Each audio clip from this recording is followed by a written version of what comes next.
Hello everyone, today I'll be sharing with you how I made Vietnamese Pho. The ingredients are listed in the description box.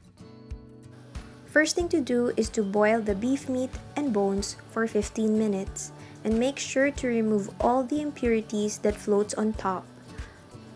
Or just drain, wash the beef, and refill the pot. Next is to give a good char to the onion and ginger. And also toast the mix of spices until it's aromatic. Going back to the beef, you may slow cook it for 3 to 4 hours on stovetop, but I prefer making it in the pressure cooker. Once the pot has been refilled, you may add in all the grilled ingredients and also the mix of spices.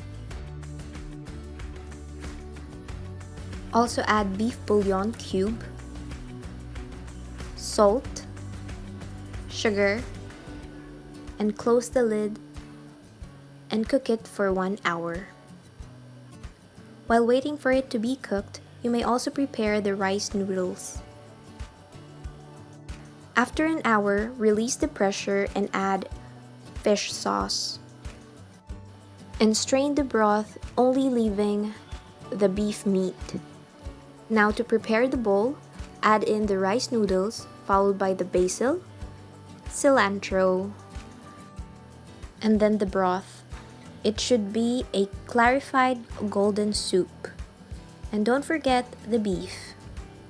And you may also add other toppings such as mung bean sprouts or chilies.